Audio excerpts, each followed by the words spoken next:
Hello, my name is Vicki Lewis. I will be reading Revenge of the Flower Girls by Jennifer Ziegler.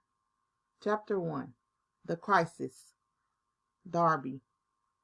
It was Delaney's idea that we ruin Lily's wedding. She'll probably argue and say it wasn't, but it was.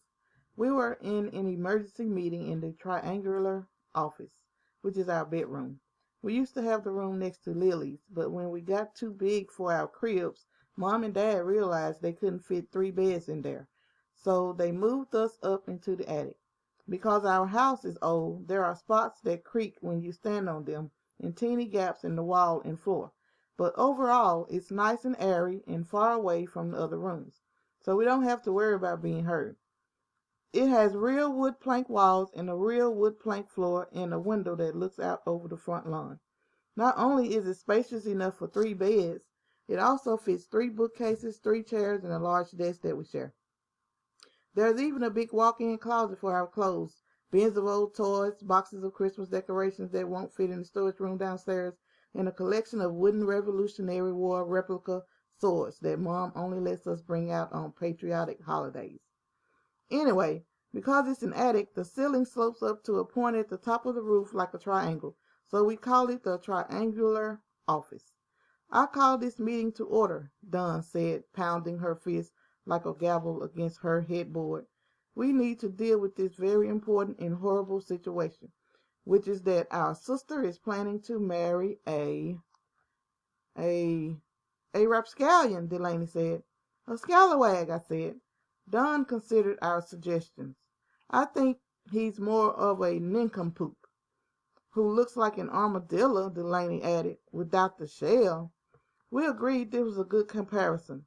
Burton is skinny and squinty-eyed, with a long, thin nose. He never comes out of the library. Plus, he runs funny. We know this because he got scared by a bee a couple of weeks ago. "What does Lily see in him?" Delaney asked. It was the same question we'd been asking ourselves since she started dating him last December. That's probably why Delaney said it to the piggy bank shaped like the Liberty Bell that she held in her hands. She knew we didn't have any answers. I should explain that Lily is our older sister, and when I say older, I mean much older. She is 22 and we are 11. After years of being told she couldn't have more babies, our mom was really surprised to find out she was pregnant. She and Dad were even more surprised when they found out she was pregnant with triplets. The family doubled in size in a matter of months. We stayed that way for a long time. Don, Delaney, and me, plus Lily and Mom and Dad, until Mom and Dad divorced 2 years ago. Now it's just 5 of us in the house, all girls, unless you count Quincy, our Labrador retriever. But Dad lives just a few minutes away, which means that in addition to our official weekends with him, we often bump into him here and there. So we all just sat there thinking about how much we loved our sister and how much we disliked the doofus she wanted as her husband. And that's when Delaney said, "We have to stop it." See, her idea. Only we all agreed. We took a vote and everything. We just didn't know how we could possibly stop a wedding. "Darby, you should take notes," Don said. "Me? Why me?" "As your eldest sister and the future president of the United States, I think we need to put this down on paper so we can figure out what to do. Delaney's the youngest, and she's going to be Speaker of the House, where they write the laws," I pointed out. "Shouldn't she do it?" Dawn shook her head. "You know she can't sit still that long. Plus," added Delaney, "you type the fastest." I did what any person who plans to be Chief Justice of the United States should do. I listened to all sides before forming my opinion. In this case, I decided they were right. So I sat down at the desk and turned on the computer. "What are we going to do?" I asked, already with my hands on the keyboard. We sat there for a while just thinking. Then Don said, "Let's review the facts." So we did, and this is what I typed. "Last Friday, at about 2100 hours, Lily came home from her date with Burton and called Mom and the 3 of us into the living room. Lily was kind of pink-faced and was talking really fast.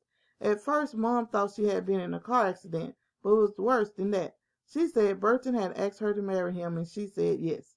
Mom mumbled, 'Oh my.' We mumbled, 'Oh no.' Lily told us that they decided the wedding would take place in 1 month. They wanted it to happen soon because once he finishes up a big paper for his master's degree. He's moving to Illinois to go to a law school. Delaney asked Lily if she would stop studying to be a teacher, and Lily said no. She would just finish her degree in Illinois instead of Texas. I asked her if she and Burton would get married on the hill. The hill is on our property behind our house. It's great for the slip and slide. Lily loves it too, and she always said she wanted to get married on it right at sunset. Lily said no, Burton has allergies. She then said that we would be in the wedding too. Dawn asked who we were going to marry, and Lily said no one. We were going to be her flower girls. Only she said we wouldn't scatter real flowers. We would have to use fake ones because Burton has allergies. Mom mumbled, "Oh boy." We mumbled, "Oh no." Actually, it was a little louder than a mumble. Delaney pointed out that this would make us fake flower girls, and Dawn and I agreed. Lily just laughed and said that we would be real flower girls, even if the flowers were plastic. Then Lily said, "I better call Dad," and went into Mom's office. We turned toward Mom and started saying things like, "Isn't it horrible?" and "Plastic flowers are stupid," and "Tell her she can't do it." Mom said that Lily was a grown woman and could make her own decisions. She said we needed to give Burton a chance, and that the main reason we don't like him is because we miss Alex. Then Mom said she had a headache and went to lie down. "Mom's right," said Dawn, reading over my shoulder. "I miss Alex." "Me too," I said. "Me too," Delaney said.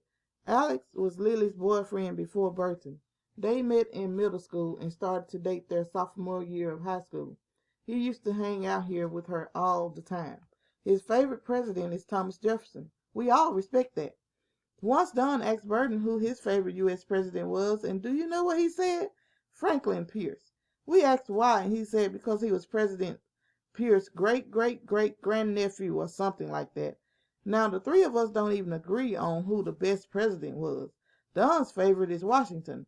Delaney's is Lincoln, and mine is Franklin Delano Roosevelt. But we all agreed that they were good ones, and we all agreed that Pierce was not one of the best. Anyway, when Lily and Alex graduated high school, Lily went to the University of Texas just down the road in Austin, and Alex went to Tulane University in New Orleans. They were still a couple, though, and Alex would visit during the breaks and occasionally on a weekend. But for some reason, they broke up last summer. Lily never said why. She just went all mopey and droopy, looking for a long time. And then Burton nosed his way into her life.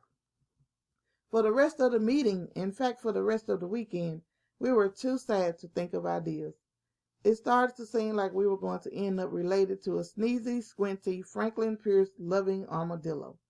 Then on Monday, Delaney saw Alex downtown and everything changed. The end.